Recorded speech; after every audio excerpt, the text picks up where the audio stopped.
안녕하세요. 옴스입니다. 오늘은 포스코 그룹 채용, 대비 최신 사회 이슈 7가지를 뽑아봤습니다. 포스코랑 포스코 케미칼 각각 4번, 3번 항목에서 최근 국내외 이슈 하나를 꼽고 본인의 입장과 견해를 밝히는 항목이 있는데요. 여기서 써볼 만한 7가지 주제 지금부터 하나씩 다뤄보도록 하겠습니다. 자, 첫 번째 이슈는 저출산을 꼽았습니다. 출산은 굉장히 중요한 문제입니다. 새로운 세대의 출생은 이후에 어떤 새로운 소비 세력으로서도 필요할 뿐만 아니라 생산 가능 인구, 경제 활동 인구를 늘려줌으로써 국가 경쟁력 확보에 굉장히 중요한 부분이라고 볼 수가 있습니다. 인구가 급감하게 되면 그에 따라 국민의 소비 여력도 떨어지게 되고, 그리고 노인 인구가 많아지면 많아질수록 소비가 갈수록 줄어들 수밖에 없겠죠. 반대로 그런 젊은 세대의 노인 인구 부양에 대한 부담은 갈수록 증가할 수밖에 없습니다. 그렇기 때문에 이 나라에서는 이런 저출산 문제를 해결하기 위해서 총력을 기울일 수밖에 없는데요. 이 기사의 헤드가 지금의 상황을 잘 정리해주고 있는 것 같습니다. 14년간 185조 원을 쏟아 부었지만 우리나라는 OECD 국가 중에 유일하게 합계 출산 1명 미만이라는 오명을 뒤집어쓰고 있습니다. 지속적으로 다양한 정책들을 쏟아붓고 문제를 해결하기 위해 노력은 했지만 지금 계속해서 출산율은 줄어들고 있는 상황이죠. 현재의 상황, 수치들 위주로 간략하게 좀 정리해보시고 저출산이 앞으로 10년, 20년 뒤에 우리나라에 미칠 영향에 대해서 생각해보시면 좋겠습니다. 두 번째입니다. 미국의 파격적인 금리 인하가 바로 두 번째 핫 이슈입니다. 미국은 3월 3일 이 기준금리를 0.5%포인트 낮춘다라는 발표를 한 바 있고요. 한국 날짜로 오늘 아침 1.0%포인트의 금리를 추가로 인하한다라는 대대적인 발표가 있었습니다. 그리고 게다가 거기다 850조 규모의 양적 완화를 다시 시작하겠다라는 이런 파격적인 발표를 단행했습니다. 우리가 어떤 식으로 이 내용을 받아들여야 되냐면 그만큼 현재의 금융위기, 경제 위기가 매우 심각하다라는 문제로 우리는 해석을 할 수가 있습니다. 물론 경제를 좀 더 활성화하기 위한 양적 완화와 금리 인하를 단행한다라는 측면에서 경제에 긍정적인 영향을 미칠 수 있는 건 아닐까 생각할 수 있지만 오히려 그 반대 해석의 여지가 더 크다고 생각할 수 있습니다. 금리 인하가 앞으로 우리 경제에 미칠 영향에 대해서 여러분들이 좀 깊이 있게 생각을 해보고 의견을 제안하셨으면 좋겠습니다. 대표적으로 미국에서 금리를 인하하게 되면은 달러 화폐량을 늘리게 되겠죠. 그리고 이는 당연히 달러 가치 하락으로 이어질 것입니다. 그리고 이는 당연히 원화 가치 절상으로 이어져서 그리고 원달러 환율을 낮추는 요인이 될 것입니다. 불과 2주라는 시간 동안 1.5%포인트라는 기준금리 인하가 있었기 때문에 그 폭은 굉장히 상당히 컸고, 그로 인해서 당연히 우리는 그냥 어떤 경제 이론에 의해서 원달러 환율이 감소하지 않을까라고 생각을 했습니다. 하지만 그런데 원달러 환율이 치솟고 있습니다. 물론 경제학이라는 게 이론적으로만 설명을 할 수는 없습니다. 다양한 요인들이 어떤 복합적으로 작용해서 어떤 결과가 나오긴 하지만 지금 우리가 이론적으로 봤을 때는 원달러 환율이 감소해야 되는 상황에서도 환율이 역으로 증가하고 있다는 건 그만큼 한국 경제 펀더멘털이 무너졌다라는 이런 반증으로도 우리가 해석을 해볼 수 있습니다. 앞으로 닥쳐올 위기들이 더 많은 상황에서 국내 경기에 대한 이런 부정적인 시각들이 이 해외 투자자 내지는 전 세계 글로벌 시장에서 점점 더 확대되고 있는 게 아닌가라는 생각이 듭니다. 그런 관점에서도 이런 미국의 파격적인 금리 인하 볼 필요가 있고요. 세 번째 기사 내용은 바로 한국의 0.5%포인트 기준금리 인하입니다. 3월 3일 미국에서 0.5%포인트 금리 인하를 했고 새벽에는 1%포인트의 금리를 추가적으로 인하했습니다. 한국에서 그냥 버티고 있다 보면은 원화 가치 절상으로 인해서 수출 기업들이 피해를 볼 수 있는 만큼 어쩔 수 없는 의사결정을 했다라고 보이고요. 왜냐면 그 금리 차이가 커지면 커질수록 국내에 투자된 외국 자본들이 더 빠른 속도로 빠져나갈 수가 있는 만큼 그 금리 차이를 줄일 필요가 있다라는 그런 판단이 있었던 걸로 보입니다. 글로벌 경제 그리고 국내 경제 상황 동안 매우 좋지 않은 상황이다 보니 이 중앙은행 입장에서는 어쩔 수 없이 금리 인하를 단행할 수밖에 없다라는 그런 의견들이 지배적이었기 때문입니다. 이런 부분들 보면서 우리가 앞으로 좀 봐야 될 부분은 뭐냐면 이 금리 인하를 계속해서 아꼈던 이유는 금리 인하로 인한 화폐량 증가가 더 이상 그 실효성이 많이 없기 때문에 카드를 좀 아끼고 싶었던 상황인데 지금 이번에 0.5%포인트라는 이런 파격적인 금리 인하를 통해 앞으로 쓸 수 있는 카드가 줄었습니다. 그만큼 우리나라의 이 닥쳐올 경제 위기가 더욱더 커진다고 했을 때 대응할 수 있는 여력이 없어진다라고 볼 수 있는데요. 그런 차원에서 앞으로 정부 내지는 중앙은행에서 어떤 대처를 통해 우리나라 경제에 활력을 불어넣으려는 시도가 있을지 좀 지켜볼 필요가 있습니다. 대응이 제대로 안 될 경우엔 당연히 우리나라 경제 성장률 줄어들 것이고 그리고 소비 또한 위축되고 기업들의 경영 활동 동시에 모두 다 위축되면서 뭐 장기 불황의 늪으로 빠질 수도 있는 굉장히 위험한 상황이라고 보이기까지 합니다.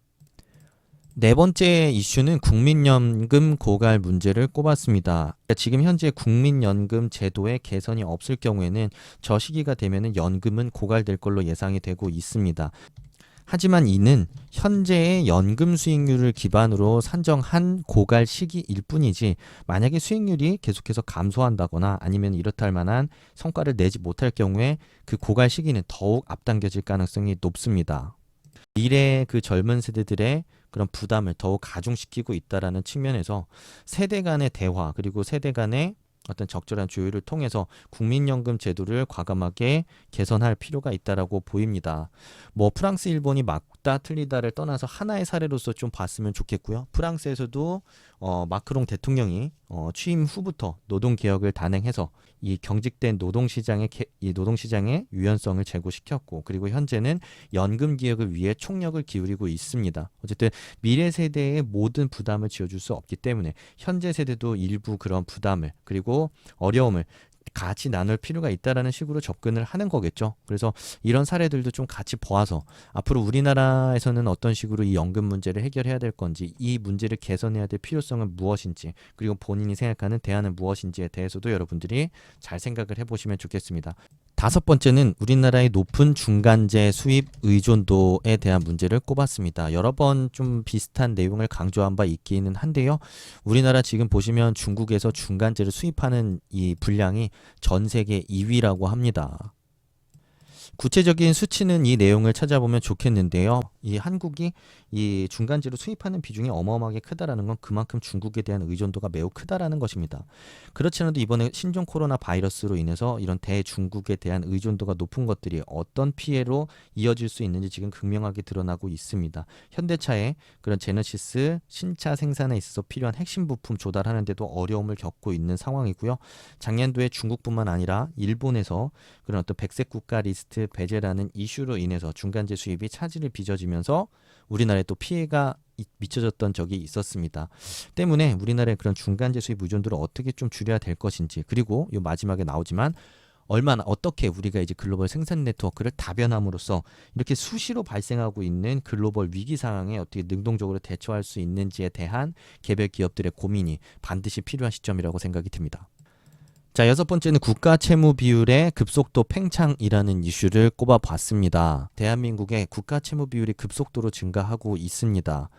경제 성장률, GDP 성장은 갈수록 줄어들고 있는데 정부에서는 그런 부족한 세원을 계속해서 이런 채권 발행이나 아니면 채무 확대를 통해서 해결을 하고 있는 상황입니다. 이게 계속 급속도로 증가하다 보니까 지금 채무 비율이 40%를 넘어선 상황이고요. 조만간 이 빠른 한 1, 2년 이내에 국가 채무 비율이 45%까지 상승할 가능성이 있는 것으로 각종 기사에서 발표가 되고 있습니다. 국가 채무 비율이 확대된다라는 건 그만큼 부채가 증가한다라는 겁니다. 국가 부채가 증가하게 되면 그만큼 이자 비용이 늘어나게 됩니다. 수백조 원, 수십조 원 때문에 국가 채무를 지고 있다고 생각을 해보십시오. 연마다 수천억 원대의 그런 이자 비용이 발생을 한다라고 생각을 하시면 됩니다. 부채는 그만큼 당장에 어려워서 남의 돈을 빌리는 것이기 때문에 그에 대한 대가, 당연히 이자를 통해서 매년도 그런 고통은 이어질 수밖에 없습니다. 근데 지금 아시겠지만 지금 법인세 수익은 갈수록 급감하고 있습니다. 왜냐하면 국내 기업의 경영 활동이 그만큼 좋지가 않기 때문입니다. 뭐 반도체, 철강, 화학, 항공 뭐 너나 할 것 없이 지금 전체적으로 위기 상황을 직면해 있는 상황이고요. 갈수록 법인세 수익은 감소할 수밖에 없고 소비도 갈수록 위축이 되면서 또한 감소의 가능성이 높을 수밖에 없겠죠. 갈수록 이 복지가 확대되면서 고정적으로 지출되는 비용은 늘어나고 있습니다. 앞으로 어떻게 해야 될까요? 이 국가 채무 비율에 대해서 얼마나 어떻게 빠른 속도로 증가하고 있는지, 증가하는 주요 요인이 무엇인지, 우리가 이거를 그냥 좌시했을 경우에 향후 5년, 10년 뒤에 어떤 문제가 닥쳐올 것인지, 그래서 우리는 어떤 대응이 필요하다고 생각하는지에 대한 여러분들의 견해 좀 밝혀보신다면 좋지 않을까라고 생각을 합니다. 굉장히 중요한 이슈 중에 하나입니다. 우리가 그 실질을 정확하게 알고 있어야만 합니다. 7번째 이슈는 브렉시트 이후 이슈의 이유에 대한 부분을 꼽아 보았습니다.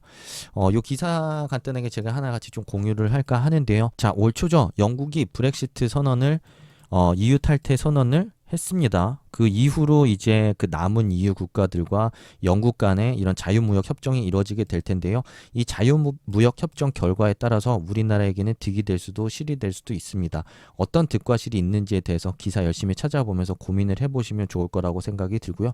두 번째로는 이 영국의 탈퇴로 인해서 자, EU 탈퇴 이후 지금 잔류한 국가들의 스탠스 또한 바뀔 가능성이 높습니다. 대표적인 게 이제 스코틀랜드가 있고요. 여기 얘기하는 픽스도 탈퇴에 동참할 가능성이 높다.